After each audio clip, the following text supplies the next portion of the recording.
Como hay una apreciación, alta apreciación sobre lo que es el arte, eso hace que tenga un valor intrínseco muy alto y que siempre va en creciendo. Los hombres más importantes a nivel económico, a nivel mundial, todos tienen grandísimas inversiones en arte. Entre Europa y Estados Unidos mueven el 90% del mercado de arte. Eso es la ventaja de las obras de arte, son únicas. Todas las obras de arte genuinas son únicas, no hay dos. Digo, el que es coleccionista por amor al arte difícilmente se deshace de sus obras. Generalmente las ocupa como patrimonio para heredárselas a la siguiente generación. La obra de arte, el artista se le pone un precio. Le va a costar lo mismo, se lo compres al artista o se lo compres a la galería. Yo fui mamá muy joven, a los 17 años fui mamá. Decía, ¿qué va a ser de mi vida? Nunca voy a poder saber para qué era buena realmente. La mentalidad de las personas ha cambiado abismalmente. O sea, hoy realmente las personas se preocupan por estar saludables o cuál es el tema de salud, lejos de perder peso. Hoy nosotros somos promotores de la salud celular, de la salud mitocondrial, y tenemos incluso un movimiento que es sin fines de lucro que se llama Comiendo Real. Tengo un radar que de inmediato me doy cuenta la necesidad más un cliente pidiéndotelo. No hay manera en que crees un producto para venderlo. Más bien tienes que enterar a las personas de esto que es gratuito y que sepan que estamos con unos lentes de color oscuro pensando que esa es la vida. Cuando te los quitas y ves de colores. Bienvenidos a un episodio más de Inversiones y Negocios. Soy Alejandra Escobedo y el día de hoy estoy acompañada de Juan Carlos Zamora para llevarles pues muchísima información muy interesante el día de hoy. Hola, Juan Carlos. Hola, Ale, ¿cómo estás? Aquí estamos listos. Listísimos, porque el día de hoy tenemos a una invitada que nos va a hablar no solamente de arte, vamos a hablar más allá de qué más hay alrededor del arte como pues lo conocemos. Ella es Geraldine Viñet. Hola, Geraldine. Hola, ¿qué tal? Muchas gracias por la invitación. Me encanta estar aquí hablando de algo que me fascina. Claro, que eres una experta, eres una artista visual también, ¿no? Pero para empezar, pues vamos a hablar, porque pues el programa es Inversiones y Negocios, pero también el arte, hoy en día, en pleno siglo XXI, pues el arte es eso, arte, o también ya se puede catalogar pues también como un activo. ¿Qué es más?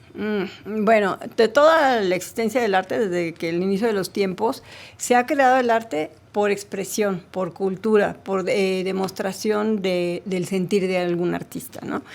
Pero como siempre eso es la minoría, pues los que están alrededor pues han lucrado con esto. O sea, esto es desde que empezó los tiempos, ¿no? Entonces, pues como hay una apreciación, alta apreciación sobre lo que es el arte y el poder tenerlo, el poder adquirirlo, el tener un pedazo de ese arte o de esa emoción en tu casa, eso hace que tenga un valor intrínseco muy alto y que siempre va en creciendo. Por eso las inversiones en arte son una de las más importantes que hay dentro de las inversiones, y también como las inversiones en tierras, son dos inversiones que nunca se deprecian, se mantienen o suben. Es prácticamente imposible que bajen, ¿sí? Porque siempre están en un activo. Entonces, esto hace que sea una gran inversión y eso hace que todavía sea más codiciado. Entonces, sí va como de la mano, no puede ir separado, ¿no? O sea, no podemos separar el arte de lo que es financieramente el objeto, ¿no? Como arte. Entonces, de hecho, los hombres más importantes a nivel económico, a nivel mundial, todos tienen grandísimas inversiones en arte, precisamente porque son activos muy fuertes. Y bueno, cada país, si tú buscas, así que si tú googleas, ¿no? Los países que más mueven arte son los que fiscalmente tienen más beneficios, como Estados Unidos. No es que produzcan más arte, no es que compren más arte, es que se maneja mucho dinero en arte ahí.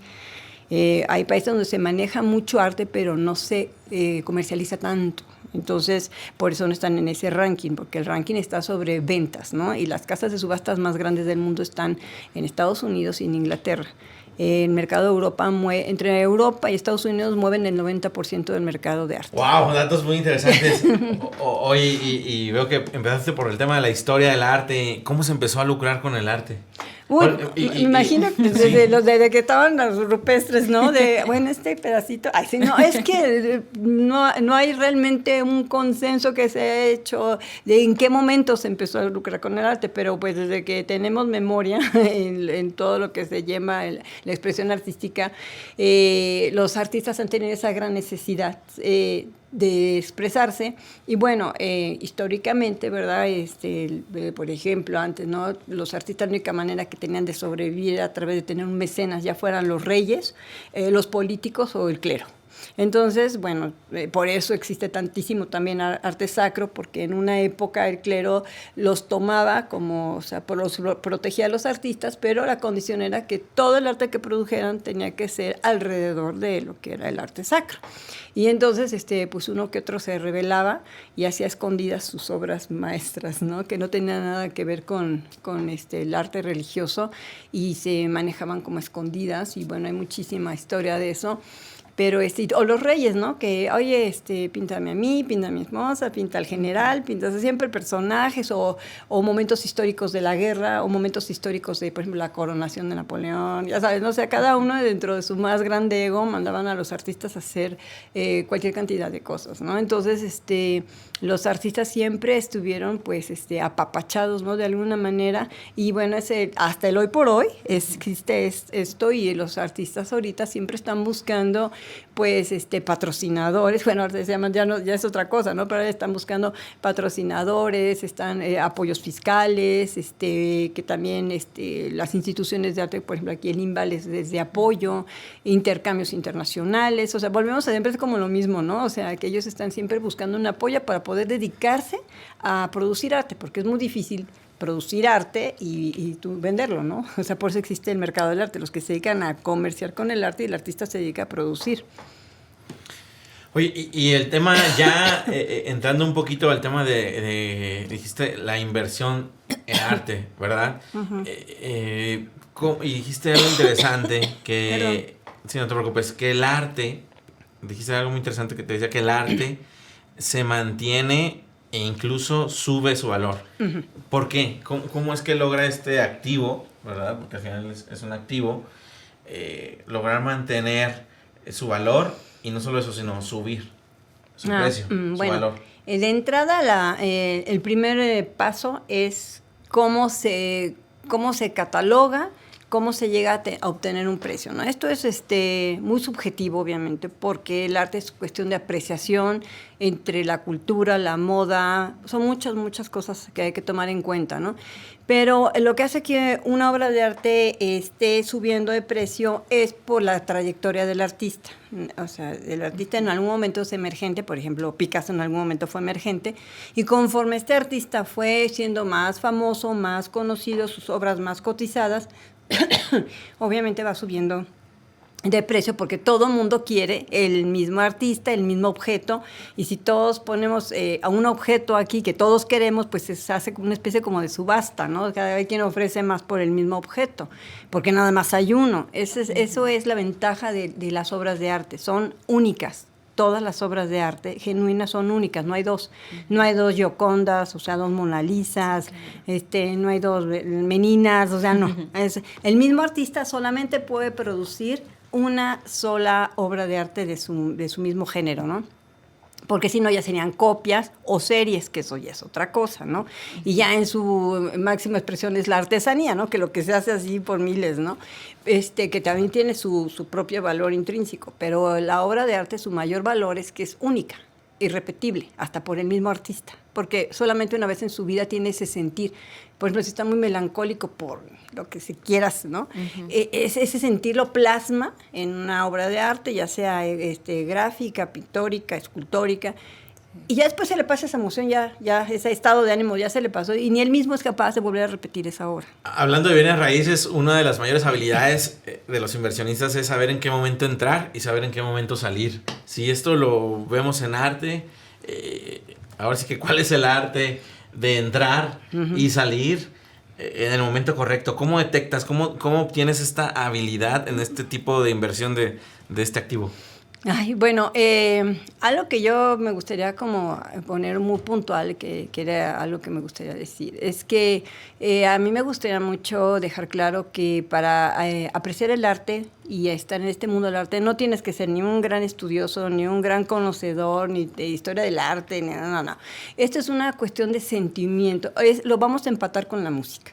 Haz de cuenta que ahorita alguien pone una melodía y tú dices, ¡ay, me encanta!, ¿no? Y otro dice, bueno, a mí me gustó más o menos, ¿no? O sea, ¿sí me explicó? Esto es un sentir. Claro. Hay gente que tiene una sensibilidad extraordinaria para la música, que también la gente que dice, esto va a ser un hitazo, ¿no? Y va a ser un hitazo, ¿no? O sea, es un sentir. Entonces, para este sentir no se necesita nada más que, yo creo que abrir tus sentidos y ver lo que está viendo, lo que está sintiendo tu cuerpo, lo que está sintiendo tu alma al ver el arte, ¿no? Eso es principal, es por lo que empiezan a ser los grandes coleccionistas, porque hay coleccionistas, hay inversionistas y hay coleccionistas inversionistas, son 3 campos diferentes, ¿no? Entonces, sí, hay artistas que cuando son el artista emergente, en algún momento Picasso fue nadie, ¿no? Un emergente y llegó alguien y dijo, oye, qué padre es esto, ¿no? Hoy te lo compro y lo compré en $3, ¿no? Así, en $3 y después el artista explotó a nivel mundial y bueno, las obras que la gente compró en $3 se convirtieron en millones de dólares o de euros, ¿no? Aquí ha pasado con muchísimos artistas en México, muchísimos artistas que venden su arte textual en la calle, o como Leonora Carrington, que vendía también sus planillas en textual en el Jardín del Arte. Remedios Varo trabajó haciendo calendarios de publicidad para Bayer y vendía sus como sketch en los bares para sobrevivir. Y esta gente ahorita tiene una pertenencia de esas y vale millones de dólares. Entonces, digo, en algún momento todos los artistas son emergentes y cuando hay, de hecho hay plataformas, galerías especializadas en Europa en artistas emergentes que andan de cazafortunas, porque saben que en cuestión de 3-5 años pasan de 0 a 1000, ¿no?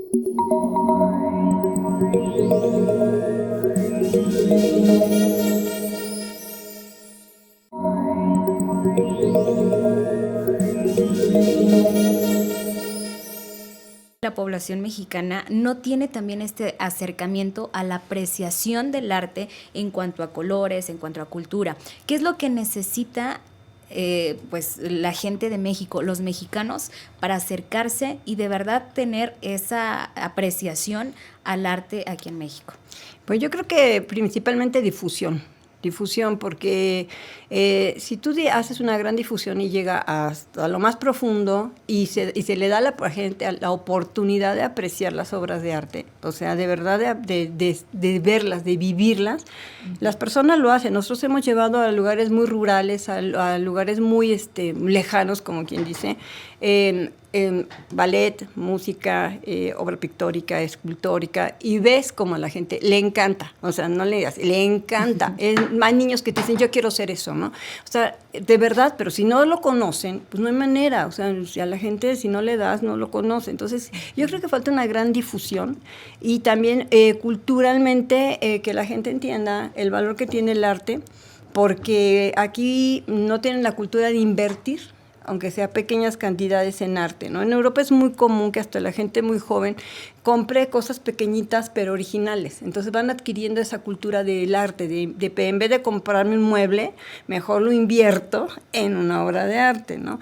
Y que en vez de comprarme un cuadro, un espejo, cualquier cosa que en una tienda de moda cuesta mucho dinero, esa misma cantidad te puedes adquirir un dibujo o un print o algo de un artista y es una inversión. Entonces te digo, es cuestión de que aquí falta eso, falta difusión cultural. ¿Y quiénes invierten en arte? ¿Cuál es el marketing? Le llaman el avatar, ¿verdad? El cliente ideal o en México. Pues mira, un poquito la minoría son gentes que saben ya, o sea, sí hay, la minoría que son inversionistas totales en arte. Yo tengo muchos clientes que me dicen, oye, supe o me enteré que está al alza tal artista, ¿no? O que va a estar costando, o yo quiero invertir en este artista que ya se murió, ¿no? O cosas así. Entonces, porque están realmente informados, enterados y saben cómo se mueve esto, ¿no? O me hablan y me dicen, oye, ¿qué obras están ahorita? ¿Qué subastas va a haber? Por ejemplo, en el COVID, bueno, pues, o sea, la gente que tenía dinero hizo grandísimas inversiones en arte, porque los artistas vivos prácticamente estaban regalando sus obras porque pues no había necesidad, estaban las galerías cerradas. Y mucha gente que no tenía ya de dónde sacar dinero, pues empezó a rematar sus obras de arte. Entonces, los que tenían dinero, pues ahí fue cuando, ¿no? Y ahorita, pues olvídate, obras que las compraron, por decirte algo, en 20 mil pesos, ahorita las están vendiendo en 200 mil pesos, ¿no?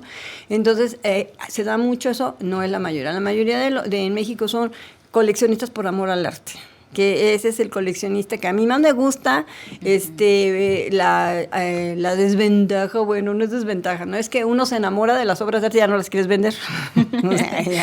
Sabes que están subiendo de precio y a veces hasta te ofrecen, ¿no? Porque saben que tú la tienes y haz de cuenta, tienes un cuadro que me gusta y digo, oye, véndemelo, ¿no? Y te voy ahí endulzando la oreja a ver cuánto, y tú no. Pero no es porque no te interese el dinero, sino estás enamorado de tu obra, ¿no? Es que el que es coleccionista por amor al arte difícilmente se deshace de sus obras. Generalmente las ocupa como patrimonio para heredárselas hacia la siguiente generación. Que bueno, eso se ha dado desde tiempos infinitos, ¿no?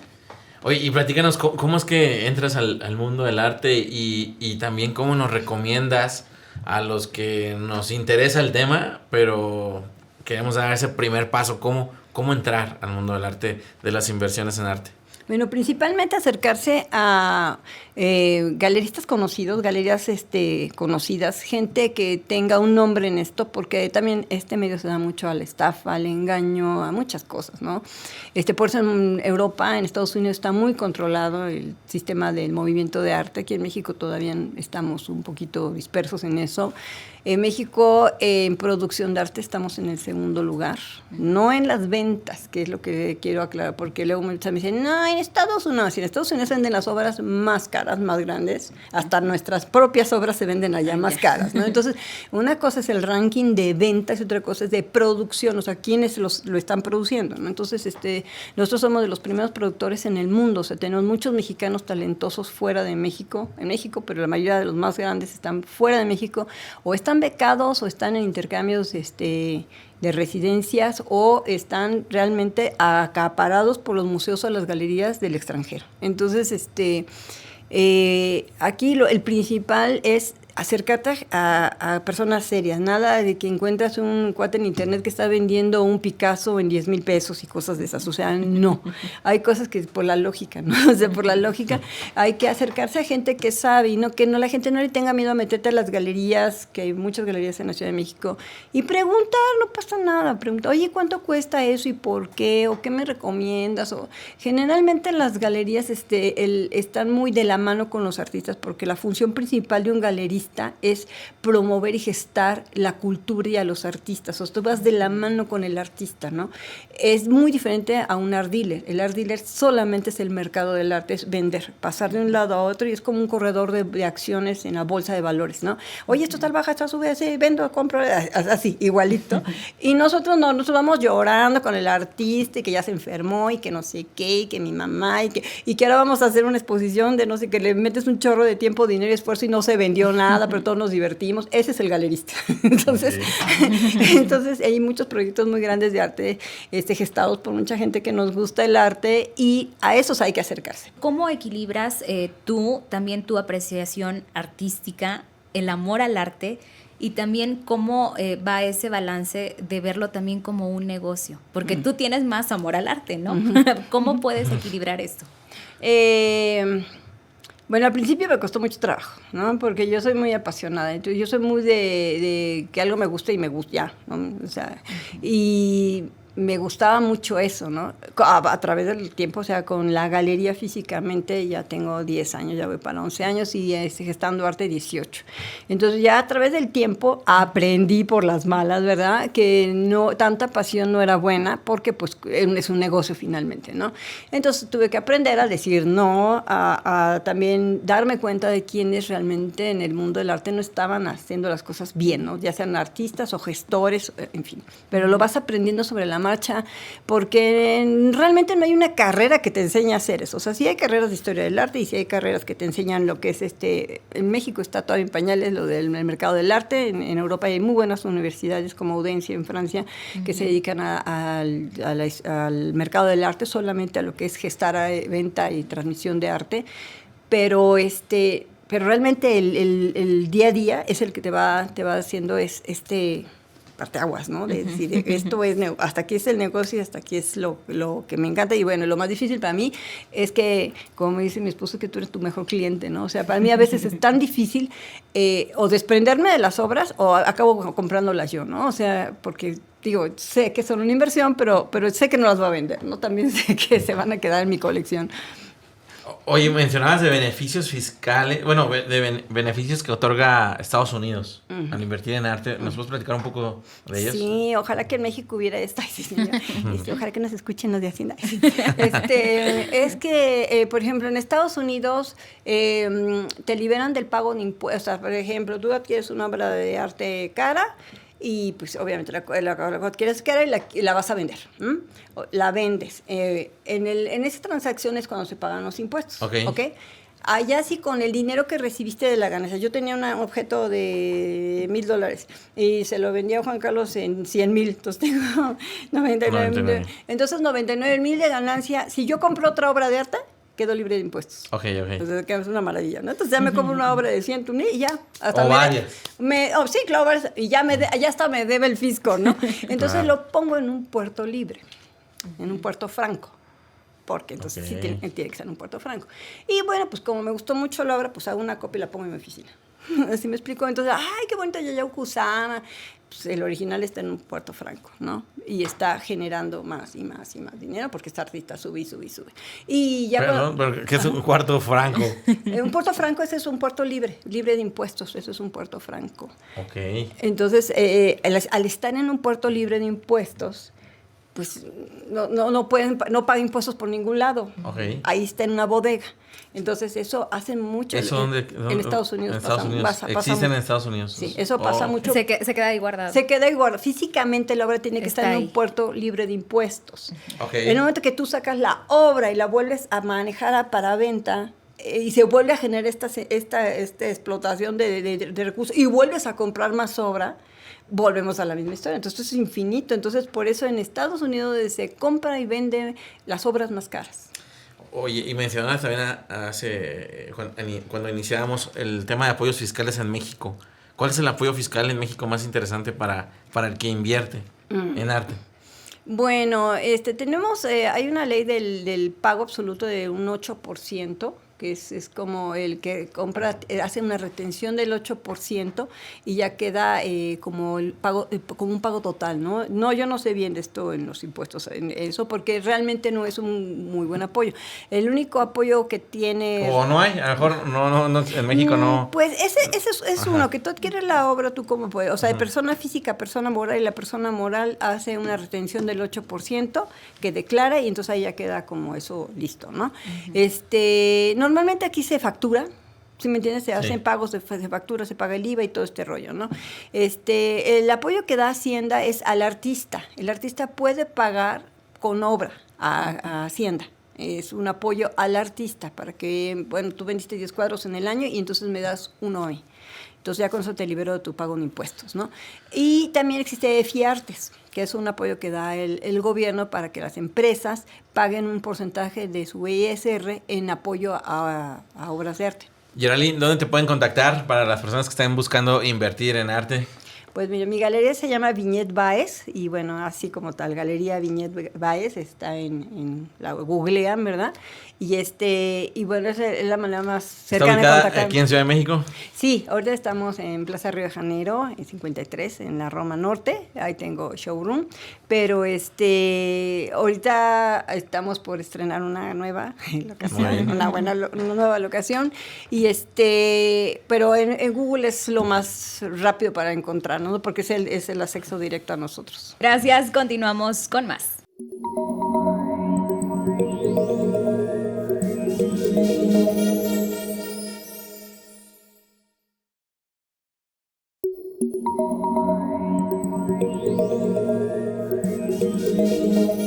la invitada que tenemos el día de hoy, Isela Michel, hola. Hola, ¿qué tal? Mucho gusto. Muchas gracias por la invitación. Oye, que muy trabajadora y eso es genial. Eres una mujer que siempre está activa, que conecta también con el universo y eso me encanta para que el día de hoy hablemos un poco más de esto. Isela, platícame. ¿Cómo iniciaste con todo esto? ¿Cómo pasaste de dar este salto de ser emprendedora a ser pues hoy una mujer exitosa, trabajando con celebridades también? Platícame. Así es. Pues bueno, mi historia la verdad me encanta porque ni siquiera es algo que yo esperaba o algo que yo planeaba. Yo fui mamá muy joven, a los 17 años fui mamá. Uh-huh. Obviamente, en cuanto fui mamá, me dediqué al hogar. Tuve 3 hijos y un proceso de primer matrimonio de 16 años. Obviamente por mi maternidad tan temprana no terminé la preparatoria de panzazo literal, pero no hice ninguna carrera. Yo veía mi vida en ese momento, o sea, yo lo recuerdo bien. Decía, ¿qué va a ser de mi vida? Nunca voy a poder saber para qué era buena realmente, uh-huh. O sea, además de ser mamá, o sea, cuáles eran mis aptitudes o dónde podía desarrollarme. Yo era algo que veía ya nulo en mi vida y me divorcio de estos 16 años de matrimonio, el papá de mis 3 hijos, y una amiga me invita a emprender. Ella fue la de la idea que veía una barra, en ese momento era simplemente una barra de Avo Toast. En ese momento no se conocían, ahorita ya todos sabemos que es un Avo Toast, pero en ese momento no era tan conocido, y una barra de smoothies. Uh-huh. Yo en ese momento estaba súper insegura porque evidentemente no tenía ni preparación académica, ni siquiera sabía para qué era buena, entonces yo estaba llena de dudas y siempre pensaba, o sea, no quiero tener un problema de perder una amistad por un negocio, y 2, exacto, ni siquiera sé yo dirigirme absolutamente con nadie, cómo voy a poder llevar un negocio, no sabía absolutamente nada. Entonces me dice, a ver, ¿qué te parece si vamos a hacer un scouting para enseñarte un poco de lo que tengo en mente? Y fuimos a Guadalajara. En ese tiempo, que era 2018, todavía no era tan común como hoy encontrar lugares que fueran con el tema de la salud. Eran muy pocos. Y visitamos uno que me cautivó. Uh-huh. Ya no existe hoy ese lugar, pero en cuanto estuve ahí, sí hubo un llamado de mí interno de una manera muy profunda, y algo dentro de mí dijo, sí entro.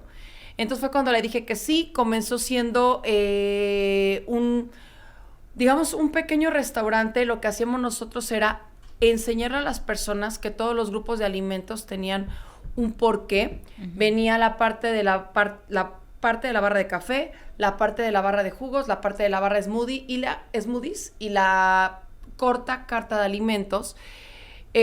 Lo que hicimos ambas fue, a ver, no tenemos preparación, pero vamos a tener a los mejores detrás de cada área. Es decir, en el café tuvimos, uh-huh, la mejor capacitación y al mejor barista que había en ese momento.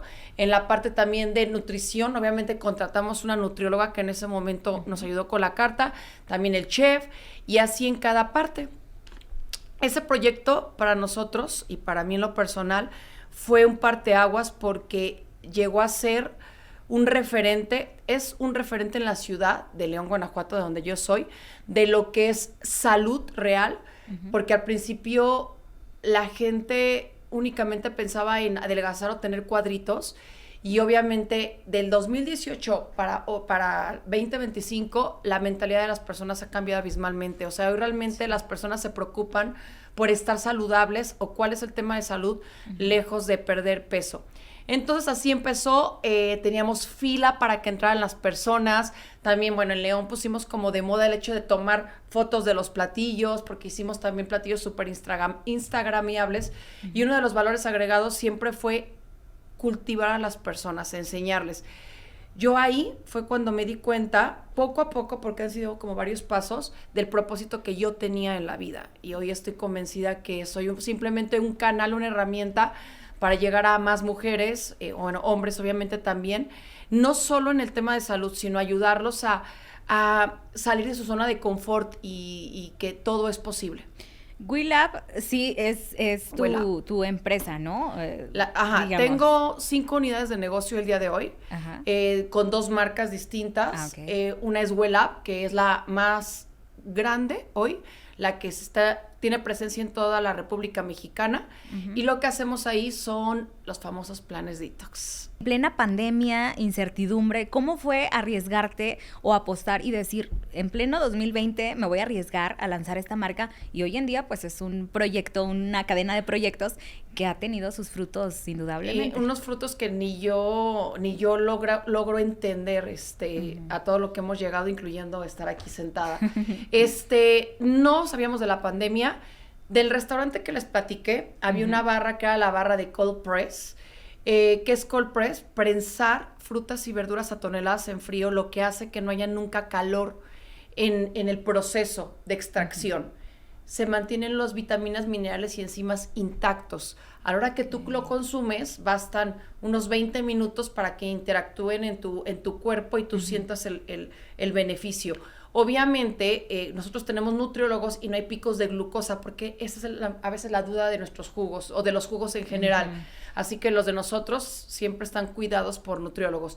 Pero bueno, esta barra estaba dentro del restaurante. Hicimos como tema temático en enero del 2019,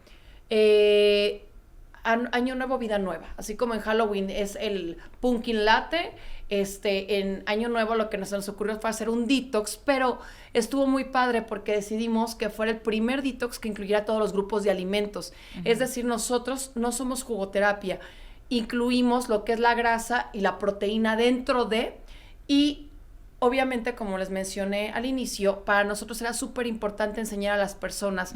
Entonces, este detox era un pretexto perfecto para que las personas se involucraran en el proceso, porque como no comes nada, te involucras mental y emocionalmente con el tema. Y obviamente ahí les enseñábamos el por qué consumirlo, qué iban a sentir. Todo comenzó con algo temático, que generalmente estos temas no es que se venda tanto, simplemente es para tener presencia dentro de la temporalidad. Pues para nuestra sorpresa fue un éxito. Comenzamos de verdad de que eran 3 detox y con amigas, y de repente, de boca a boca, teníamos una comunidad que no había ya lugar, tenía otra marca que era con el primer restaurante. Fue tal éxito y nos empezaron a pedir a nivel nacional que obviamente yo comencé a solucionar el cómo llevarlo a toda la República Mexicana, y esto se abre efectivamente el 1 de enero del 2020. Obviamente ahí no teníamos idea que iba a pasar lo de pandemia. Se escuchaba un poco de eco del tema, pero no sabíamos lo que iba a cambiar. O sea, todo nos cambió la vida a partir de... Sí. Tal vez, si yo hubiera sabido antes que iba a venir pandemia, no me hubiera arriesgado. Esa es lo que era tu pregunta. Obviamente yo no lo sabía. Comienza la incertidumbre, comienzan a decir que se cerraban los negocios porque empezamos a recibir órdenes. Y yo tomé la decisión que era un llamado de salud para las personas, que yo no iba a cerrar porque lo que necesitaban justamente las personas eran salud. Yo con mi personal en ese momento estábamos empacando, mandando. De verdad, fue mágico cómo llegó a personas indicadas que fueron eslabones perfectos para que de repente, sin darnos cuenta, sin yo ni siquiera esperarlo, WeLab fue un tremendo éxito y creció de manera expansiva justamente durante la pandemia. Y en este caso, a mí me tocó ver cuando abrían Well So Well, en su momento cuando yo radicaba más en León, Guanajuato, y después me tocó ver ahora lo de WeLab más de lejos, pero me llama mucho la atención 2 cosas. 1, primera pregunta es, ¿cómo encuentra una mujer su propósito de vida en los negocios? ¿Cómo lo encuentro? Es un llamado, es algo que se siente de manera interna, es algo que en el momento en el que lo estás haciendo, se crea una chispa o sea, puede estar súper cansada o puedo estar bloqueada, pero cuando tengo a alguien enfrente de mí y tiene una duda del tema a lo que yo hago, soy imparable. O sea, es algo que ni siquiera yo me doy cuenta, pero se monta en mí algo que no hace que no pare. O sea, es como yo me di cuenta que es mi propósito. Yo, obviamente, viendo los cambios en tantas y tantas personas. O sea, yo tengo un compromiso real. Obviamente, ha ido evolucionando. No es mi compromiso de hoy, no es el que era en ese 2020. ha ido evolucionando, hemos ido aprendiendo más del tema. Hoy nosotros somos promotores de la salud celular, de la salud mitocondrial, y tenemos incluso un movimiento que es sin fines de lucro que se llama Comiendo Real, y esa es nuestra columna vertebral, es nuestra razón de estar, enseñar a las personas cómo distinguir un alimento ultraprocesado, cómo proteger su célula, porque sabemos la responsabilidad que esto implica. En célula sana no cabe enfermedad. Sí. Entonces, pues diversas situaciones me han llevado hasta donde estoy hoy. ¿Cómo vas descubriendo las nuevas oportunidades de negocio? Hablas ahora de 5 unidades. Ajá, también. Ajá. Creo que es entender las necesidades del cliente. Muchas veces a mí me ha tocado también planear negocios que no han funcionado, evidentemente. Uh-huh. Hoy soy muy impulsiva, entonces me emociona algo y esto. Pero hoy lo tomo un poco con más cautela a mi manera, porque mi cautela también es muy avanzada. Es una cautela acelerada. Ajá, exacto. Pero escucho a mi cliente, escucho la necesidad que tiene. O sea, yo ahorita tengo una gran plataforma que es un marketplace. Todo lo hago, ¿saben cómo? En base a la necesidad que tengo que solucionar. Okay. Creo que es como nacen mis ideas de negocio. Yo veo una necesidad y veo que el cliente lo quiere, porque yo puedo pensar que es una necesidad, pero a lo mejor ni tú ni ustedes me lo están pidiendo. Antes me iba más a eso, en que yo sabía que era una necesidad, pero a ver, al cliente no le interesa tanto. Hoy sí, tengo un radar que de inmediato me doy cuenta la necesidad más un cliente pidiéndotelo. Que fue con lo que pasó, ejemplo, con el caldo de hueso, que hoy el caldo de hueso es el mayor éxito que tengo. Y todo nació ahorita les platico cómo, pero justamente de este momento. Tengo diferentes unidades de negocio. Las 5 son creando pues necesidades a solución para las personas y para la salud.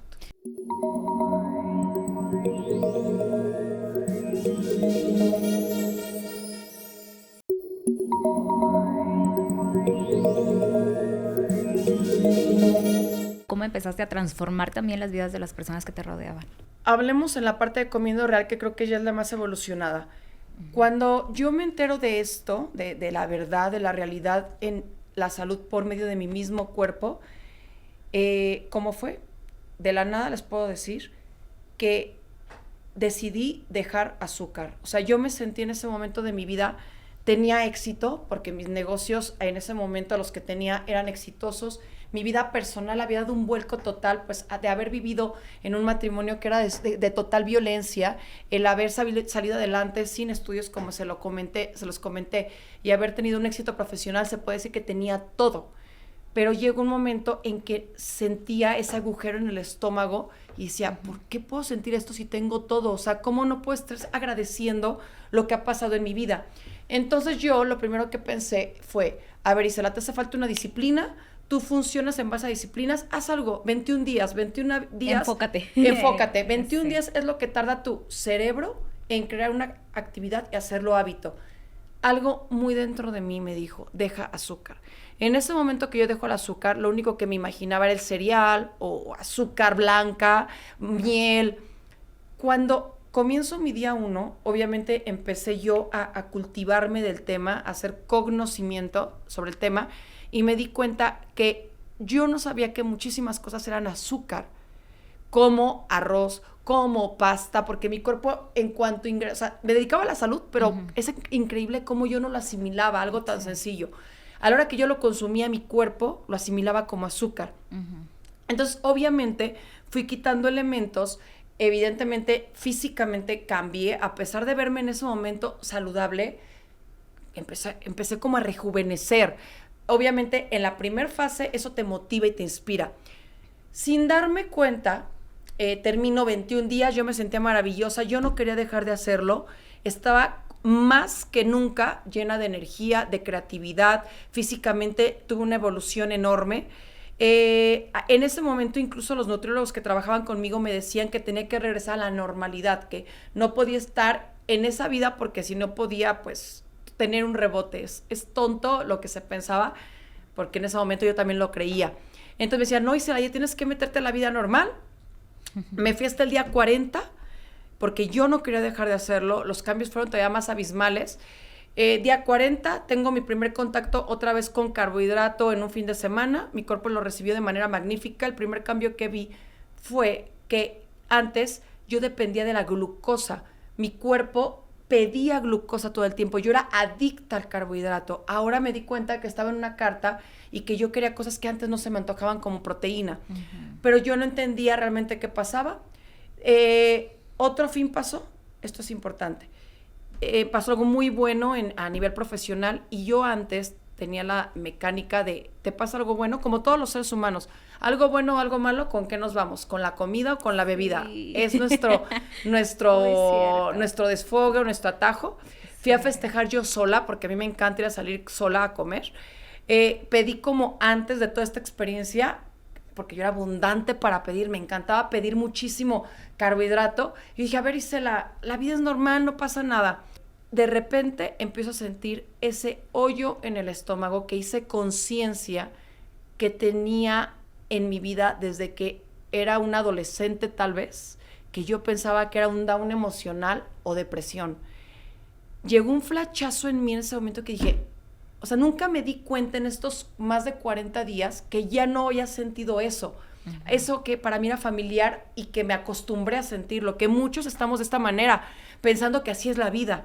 Sí. Entonces estaba con mis nutriólogos justamente, hago una parada y les platico esto, y es cuando me llega como de verdad el eureka de, Isela, nunca fue depresión, era azúcar en tu cuerpo. Es cuando me adentro en el tema, y ahí sí es mucho más larga la historia, pero nos vamos a concretar. Termino en Oaxaca con un gran maestro de vida, termino entendiendo muchísimo sobre la salud mitocondrial y la salud celular. Cuando tengo toda esta información en mis manos y que yo ya tenía empresa que se dedicaba a esto, que era WellUp, yo dije, Isela, esto no se puede vender porque esto es de todos. No hay manera en que crees un producto para venderlo. Más bien tienes que enterar a las personas de esto que es gratuito y que sepan que estamos con unos lentes de color oscuro pensando que esa es la vida. Cuando te los quitas y ves de colores. Y es cuando digo, a ver, Isela, ya tienes un equipazo de marketing, un equipazo contigo, ¿por qué no haces lo mismo, pero ahora de manera gratuita? Y es cuando hicimos el grupo Comiendo Real, que voy a tu pregunta. Uh-huh. Yo dije, a ver, voy a hacer el grupo gratuito con que una persona le cambie la vida. Esa es mi función, no me importa más, porque sé que si a una persona funciona, todo está bien. Hoy es lo más importante que tengo dentro de mis empresas, Comiendo Real. Hemos cambiado la vida de muchísimas personas. Tenemos una comunidad leal, una comunidad amorosa. ¿Y saben qué es lo más importante? Una comunidad que cada uno de ellos lo que les importa es sanar a más personas. Y este mensaje por medio de ellos cada vez se hace más expansivo. Felicidades, porque igual al final del día es muy importante el mensaje que tú transmites.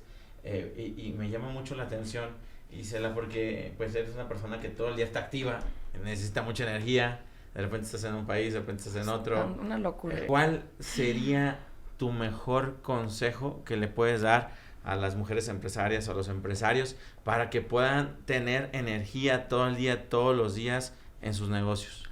Definitivamente es el alimento. El alimento es el combustible. Una desinflamación celular te hace ver con claridad, te hace no tener un antifaz lo único que hace ese antifaz es debilidad emocional, miedos.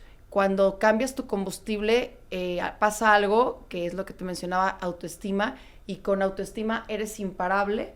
No nada más es una cuestión de físico, o sea, es todo, es una base. Una de las cosas importantes, y quiero llegar porque eres una persona que, como dije, estás todos los días activa. ¿Cómo llega una persona con esta historia que gracias por compartir, ¿no? Que viene de este tema, de un tema delicado que comentaste, del tema de violencia incluso, ahora trabajar con celebridades, te he visto en lugares muy importantes, ¿se puede decir el nombre? Claro. Sí, trabajando con Belinda de la mano. ¿Cómo se llega a trabajar con Belinda a esos niveles que tú lo haces? Pues mira, de verdad yo lo de Beli ni siquiera hoy lo logro, yo creo que asimilar la dimensión que tiene, porque yo a Beli, obviamente es una persona que admiro en demasía, pero lejos de eso es un hermoso ser humano que para mí me ha enseñado tanto, me ha dado me ha llevado a un nivel de profesionalismo aún mayor, porque ella trabaja, de verdad que es una locomotora creando y trabajando. El estar con ella y con su equipo para mí es un placer y una enseñanza. ¿Cómo llegué ahí? No sé. O sea, obviamente sé cómo llegó el hecho. Ella necesitaba plan detox, le encantó, a partir de ahí hicimos una sinergia perfecta y ya tenemos como casi 2 años, creo, juntas.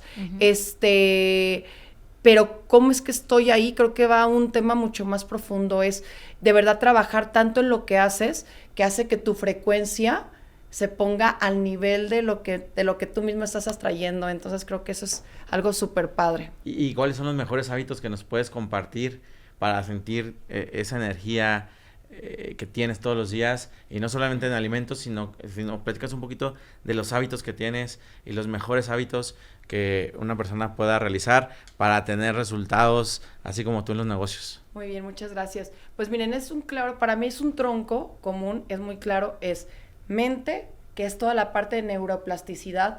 Todos los días tenemos que aprender algo nuevo, lo que sea. No importa el tema, pero escuchar un buen podcast, leer sobre un tema, incluso en redes sociales. La inteligencia artificial, si lo utilizamos de manera efectiva, nos puede enseñar tanto. Entonces, anoten en su día a día, en la parte intelectual diario, neuroplasticidad, aprender algo nuevo. En la parte de espiritual y corazón, para mí no hay como meditar. Meditar, siempre nos imaginamos a alguien como en posición de flor de loto, sí lo es, pero meditar se llega con las pequeñas actividades cotidianas, como bañándome. Ahorita en la entrevista, me están entrevistando, estoy atenta en esto, están entrevistándome, estoy manejando mi coche, El hecho de que logremos llevar nuestra mente a la actividad que estamos haciendo en el aquí y ahora, eso es meditación. Y eso hace que sea expansivo en un tema espiritual. Obviamente la respiración es una conexión, pero es el paso 1. Obviamente ya que logran dominar esas cosas cotidianas, están en el aquí y ahora, pueden adentrarse a llevar ya situaciones más profundas con una meditación. Hay ya muchas guiadas, ya hay tanta tecnología que también nos puede ayudar. Y actividad física, sí o sí, movernos. Con 45 minutos también la vida me ha enseñado que los excesos, incluyendo el ejercicio, no es bueno. A veces nos vamos siempre a más y más, y también eso puede favorecer una oxidación que no queremos celular. Entonces, simplemente mantenernos activos todo el día con una actividad física extra hace que con estos 3 troncos comunes nos hagamos unas personas realmente efectivas y productivas en nuestros negocios. Pues bueno. Sí o sí, todos los días. Gracias. ¿Tus redes sociales? Isela Michelle, así como tal. Michelle es mi apellido. Y Wellab, la empresa es Wellab, y tenemos otra empresa que se llama Fifili, que tiene sus subcuentas de diferentes, tenemos un mini market, un restaurante, y una barra. Eso está muy padre porque es como fast food, pero comiendo real. Y ya no hablamos del caldo de hueso. El caldo de hueso es una maravilla, es un elixir de salud. Se lo consume Beli, por cierto, todos los días. Igual nosotros, todo mi equipo de trabajo y una gran comunidad. Lo que haces es tomar salud, de lo que tu célula necesita, que son minerales y grasas. Obviamente también está la parte del colágeno. Al consumirlas, pues tus células se van fortaleciendo. Somos célula. Perfecto, interesante. Te invitamos nuevamente para que claro. nos cuentes un poquito más de esto. Por supuesto que sí. Por supuesto. Perfecto, muchísimas gracias. Gracias Isela. a ustedes por la invitación. Y bueno, gracias. Ahí está. Si quieren tener más éxito en sus negocios, pues sigan estos hábitos, meditación, aprender algo nuevo todos los días, vivir en modo presente, actividad física y una buena alimentación. Nos vemos en el próximo capítulo de Inversiones y Negocios con su servidor Juan Carlos Zamora. Aquí mi estimadísima Ale. Alejandra Escobedo, y muchísimas gracias. En Telefórmula.